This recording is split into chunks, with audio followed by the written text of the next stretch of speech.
This week's Pet Advice segment is sponsored by University Veterinary Care Center.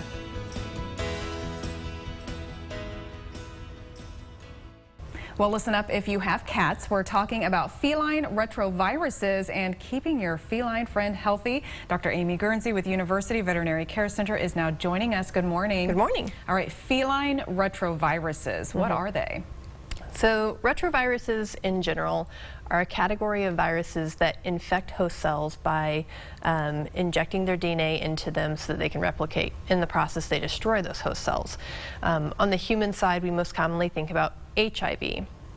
In the cat world, there is FIV, feline version of that, and then feline leukemia virus. And how serious are they?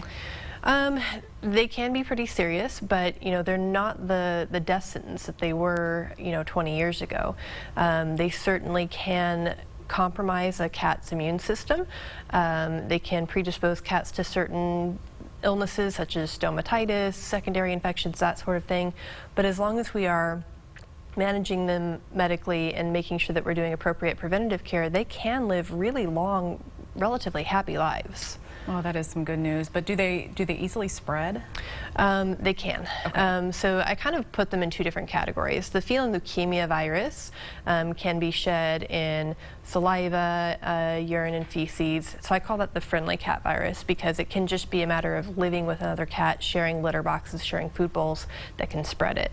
The FIV virus is what I call my fighter cat virus. It tends to be more cats that are outdoors that are really fighting with one another, those cat bite abscesses, and then cats that are breeding. So kind of similar to the human side on the HIV. Well, if you're going to be bringing another cat into your family, if you already have one, what are some of the best ways to prevent spreading anything? Absolutely. So if you talk with your veterinarian, they're most likely going to recommend that if you come in with a cat that you have an unknown status on, that you go ahead and test them.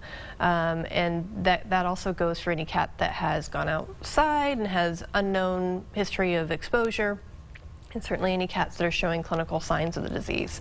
There is an effective vaccine for feline leukemia. There was one for FIV, but we don't typically use it as much anymore because of some interference it has with testing. But the mainstays in keeping your cat healthy are making sure that we know their status as they enter your home, and then making sure that they're not going outside and potentially being exposed to cats that may have the disease. Are these diseases that most animal shelters check for before you adopt? Very typically. It kind of depends on their resources. Some of them are able to check for one and not the other.